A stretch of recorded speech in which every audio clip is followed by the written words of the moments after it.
பொதுமக்களின் கோரிக்கைகள் என்னென்ன இருக்கிறது என்று கண்டறிந்து அந்த கோரிக்கைகளை நிறைவேற்ற வகையில் இந்த ஆய்வினை மேற்கொண்டுள்ளோம். இப்பொழுது இன்றைக்கு தொடங்கப்பட்ட ஆய்வின் பொழுது கூட வரக்கூடிய வழிகள் பார்க்கக்கூடிய அபண்டன்ட் வெஹிக்கிள்ஸாக இருக்கட்டும், இல்லை இபி பில்லர் பாக்ஸ் ரைஸ் பண்ணக்கூடிய சூழலாக இருந்தாலும் சரி, இல்லை சில பகுதிகளில் டெப்ரிஸ் இருக்கக்கூடிய சூழலாக இருந்தாலும் சரி, இல்லை நேம் போர்டு மாற்றக்கூடிய சூழலாக இருந்தாலும் சரி, இந்த மாதிரி சிறு சிறு குறைகளை உடனே தீர்க்கும் வகையில் இந்த ஆய்வினை மேற்கொண்டுள்ளோம். அதே போல் இப்போ வரக்கூடிய வழியில் கூட அங்கன்வாடியினை பார்த்தோம். அந்த அங்கன்வாடிகள் என்ன தேவைகள் இருக்குது, என்ன குறைபாடுகள் இருக்கிறது என்றதை கேட்டு கண்டறிந்தோம்.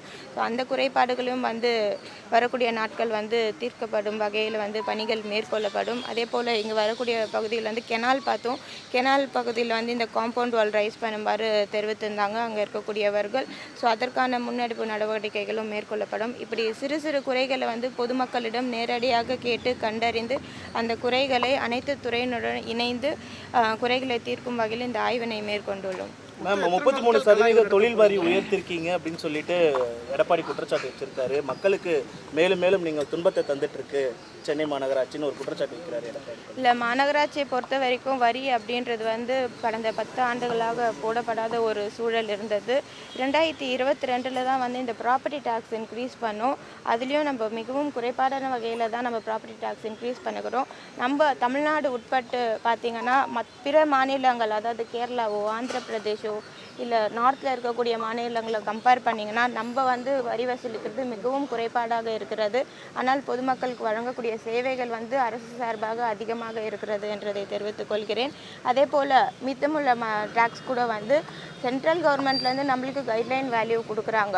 இப்போ 2000 ரூபாயிலேருந்து 5000 ரூபாய் ஒரு குறிப்பிட்ட நபருக்கு வரி வசூலிக்கணும் அப்படின்னு தெரிவித்தா அந்த 2000 மிகவும் குறைந்தபட்சமான வரியை தான் அரசு சார்பாக மேற்கொள்ளப்படுகிறது.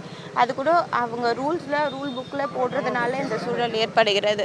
அதே போல் 2000 ரூபாய் அப்படின்னா 2500 கூட மாற்றாமல் மினிமம் எவ்வளோ சார்ஜஸ் அவங்க போடுறாங்களோ அந்த மினிமம் சார்ஜஸ் தான் போட்டு நம்ம வரி வசூலிக்கிறோம். சென்னை மாநகராட்சிக்கு உட்பட்ட இடங்களில் சாலைகள் குண்டும் குழியுமா இருக்கணும், அது ஒரு குற்றச்சாட்டு வச்சிருக்காரு. நீங்கள் சாலை சரியாக இல்லை அப்படின்றது ஒரு குற்றச்சாட்டு. சாலைகளை பொறுத்த வரைக்கும் மாநகராட்சி சார்பாக ஒவ்வொரு ஆண்டுகளும் அதற்காக தனியாக நிதி ஒதுக்கீடு செய்யப்பட்டு சாலை பணிகள் மேற்கொள்ளப்பட்டு வருகிறது.